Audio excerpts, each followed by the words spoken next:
Welcome back here with Goldberg. Today we'll be talking about Soy Biden and the great loan forgiveness fiasco.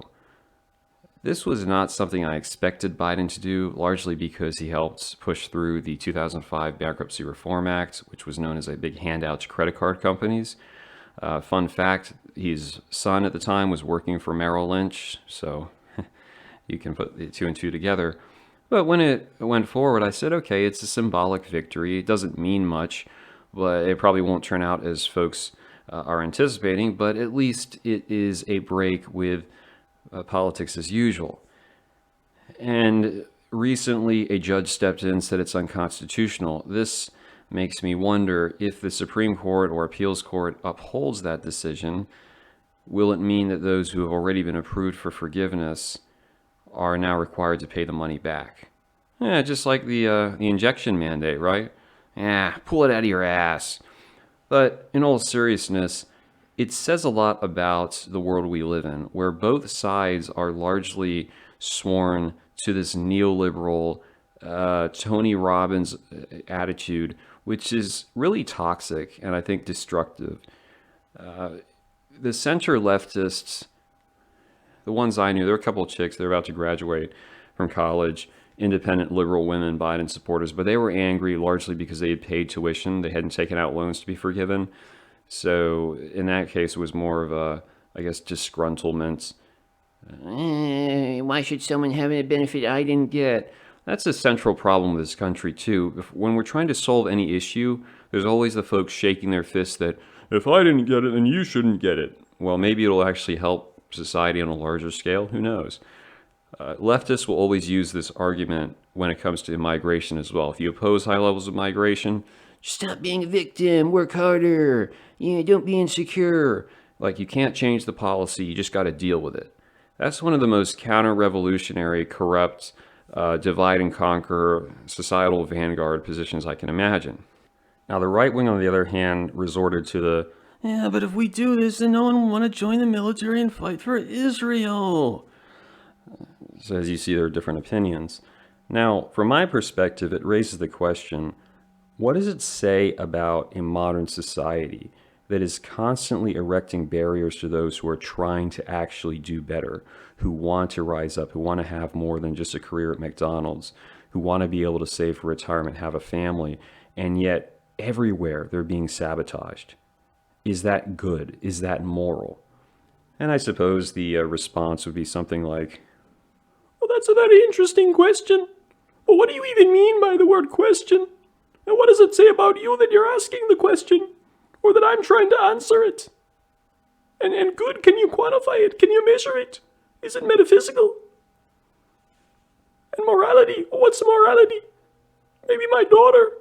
So obviously, we're not going to find common ground anytime soon.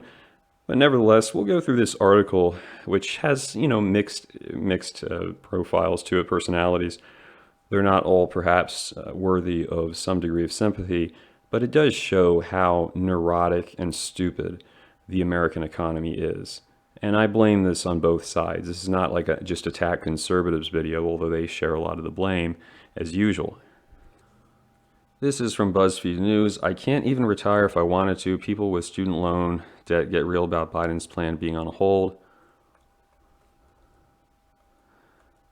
Okay, 26 million people applied, 16 million were already approved. So if that court ruling eventually means that Biden's wrong, if a lot of people have to pay that money, that would kind of be pretty sucky, honestly. Maybe you could make an argument that you can't, it's almost like being an Indian giver, which, politicians have done that before. I suppose they could just write a law and say it's legal. Borrowers between 50 to 61 have the highest average student loan debt of $45,000, 35 to 49, $43,000. Investopedia analysis of federal data. Yeah, I think it was Marco Rubio. He didn't pay off his student loans until he published his memoir, and he was a sitting U.S. senator for a few years. It's kind of a sad testament because Rubio had a job before he became senator. He was making like $300K at a law firm. It says a great deal if people are saddled with so much debt into their middle age. And I don't think you can really defend that system, but a lot of people want to do it on this like neoliberal self-improvement, don't take anything from anyone mentality. I can't even retire if I want to, and I'm too old to try a new career. I'm just stuck. I'm mad because I feel like everything has let me down. Safroni Harrell, teacher in White Plains, Maryland. So this is actually her two daughters, a student loan that she took on. This one I'm not terribly sympathetic with. She says she's been a public servant for 35 years, a public school teacher in Charles County, Maryland, where as a basic teacher, after that much time, you would be making over 100K, although 100K is not that much money. That's actually one of the weird memes. 100K means you're probably paying at least 28% in taxes. I think that's only federal. Maybe it's a little bit less than that. And then you have state, obviously. You have hidden taxes. You have property taxes. People make too much of the six figures is all you need to make it big. And especially when you have kids, too, that money doesn't go as far. So, but she should be okay. Now, if she retires, I would imagine she gets at least 50% if she's under the old pension system. So she should be okay. I mean, 20,000 is not a small amount of money, but this one I'm less sympathetic with. Elias Hansen, 46K, bachelor's degree. What did he say? He's a civil engineer, and he would rather build public houses than make 500K building Jeff Bezos' new mansion. Yeah, I mean, there's another aspect to that too, where we say, oh, well, you should just do something that's more useful. But even if you do something that's useful, but you don't want to literally go and be a whore on Wall Street or whatever, you're not rewarded for being someone that maybe has a more sincere desire than to just make money. And this is what I say with the Mammonic worship. It was especially under Reagan where a lot of conservatives started crapping on like academics, education, and just started focusing on make it big on Wall Street. And that's okay. Obviously, there's a role for it, but it means that there's no incentive to actually go in and maybe improve the state at all. There's no incentive to work for a legitimately like decent nonprofit. Some are scams, but there's this kind of like, no, you have to chase the money, otherwise you're a failure at life. I've certainly felt that to some extent because I had to make a lot of decisions based upon a mentality I inherited where, oh my God, everything's too expensive. But anything you want to do is usually expensive, even though the experience and what it leads to might well be worth it. That's why it's rich people who have that benefit in life, where they, oh yeah, I'll send you off to study abroad for 2 years, no problem. Much harder to do that if you are of less advanced means.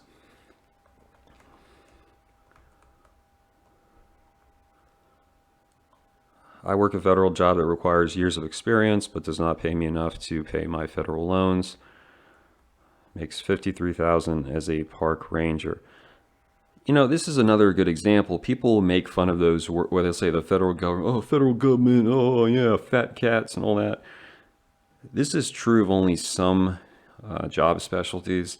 There are actually a lot of federal jobs where you can get stuck at like one pay grade pretty much indefinitely because it's such a small sector of the government.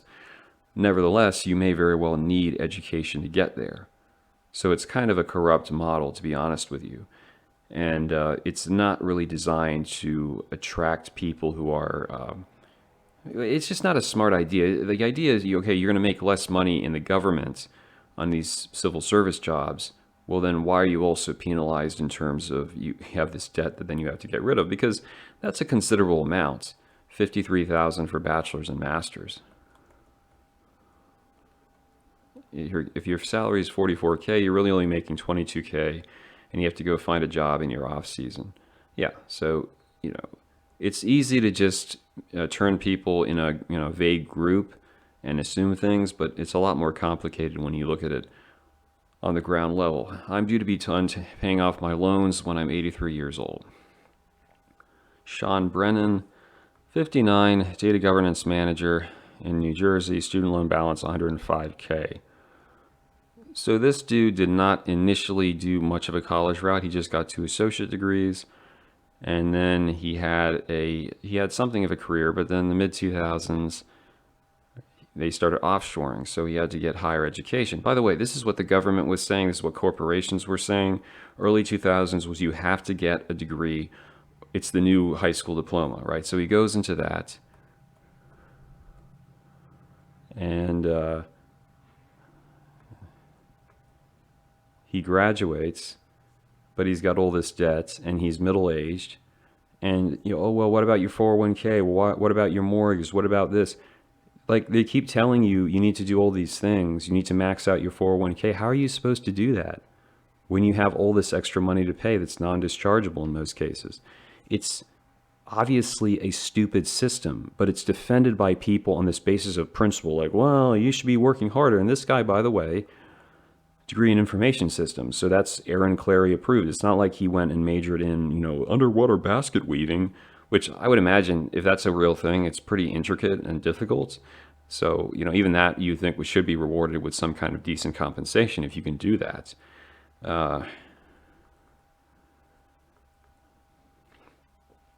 The idea of having to wait till your 80s to pay off debt is truly sad, and it's reflective of something I've met. Like, we can make fun of boomers all we want, but I've known quite a few working class kind of country people, white and black, who, you when you get past all the boomers and you actually talk to these folks, you realize that they're not doing that great. If they didn't get up to be like a John Kerry, if they're just working a basic working class job, they're not doing that well. I know a guy, he's in his 70s, he still works 16 hours a day because he said that his entire life he never felt in the country he was ever secure. He never felt like he had enough money, because you always have something that can come up. And there's a lot of truth to that. You can plan out your whole 30 years, this is all to be, then you get sick, you have a car accident, well, you have a kid, or your kid gets sick. There's a lot of things that you can't necessarily plan for, but we're supposed to do it with this model that, like, yeah, everything will be fine, just keep maxing out your 401k, it'll be great.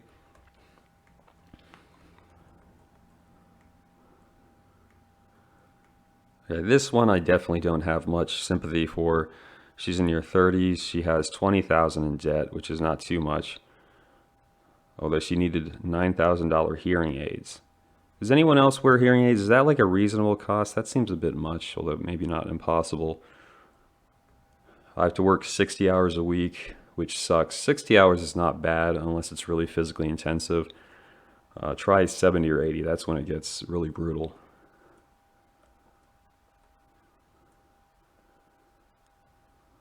Or maybe this is the one that's working 60 hours, I guess. 20,000, that's not, at age 24, that's not the end of history for you, although it's definitely not ideal. All I want to do is get an education and go be better people and contribute to society. This one is definitely shouldn't be up here. Rain Rogers, executive assistant. She has less than 7,000 in debt. I wouldn't even be showing my face here because that's not that much to pay off. My dad said I wouldn't make anything of myself. I guess he was right. Grandpa forced me to college. Now I have this loan. I recently was getting paid more than ever before, $42K a year, but dealing with some issues at work and lost my job. Well then, get another job. Nowadays, especially, getting like a $20 an hour job is not difficult. I don't have much sympathy for this chick. It just seems like she's one of those white chicks that wants attention, wants to be part of the oppressed group. And this guy is actually a great example. 46 years old, sales engineer, student loan balance, 111,000 for a bachelor's and master's. Let's see where we are here. Okay. Because guys would respond to this dude and say, you should be doing STEM twit. Wait, what? Oh, he did a degree in math and computer science while doing work study and went directly into a master's in software engineering. But then he figured out that his skills were out of date with the industry. This is very real in IT. People don't realize. Just go study computer science, study this. If your program is not cutting edge, and even there, it's stuff you have to keep up with. He was making 55K, and then he was able to move up, make 80K, but now he's doing like sales engineer stuff. He's late 40s. And again, yeah, how do you pay off 6 figures in debt and also be able to maybe put a down payment somewhere, maybe start a family? I mean, this is a real thing that's going on in this country. People who are not able to move forward in life because they're so laden down with debt. And I think part of that contributes towards the kind of wanderlust, be an individual, just hook up. I don't think it's strictly just feminism or degeneracy. I think part of it is usury. It's mammon worship. It's people getting locked down where they can't feel like there's ever going to be an end to that. You imagine too, if you're making 60 or 70K, to max out your 401k when you have all this debt is very difficult to do. If you have that debt, if you have kids that you have to pay for, you have a mortgage, you're probably not going to be able to max it out. So it's definitely not a model that works for people who have more than just themselves to be concerned with. And that's why I think it's time for this country to have serious conversations about how regular people live, not these fantasies, not this just stop being a victim, do stemmer trades. Not that there aren't places where those are valid answers, but they're just too broad and they completely eliminate the real experiences folks are having. You can just see how society is going to collapse at some level because people, yeah, they can't progress. They can't get married. They can't have kids because they're stuck with all this principle. You got to pay off your debt, otherwise you're a victim. I think it's just silly. But let me know. Maybe you guys think I'm wrong. Maybe you guys support Dr. Lobster. Maybe you think these people are all victims. Let me know.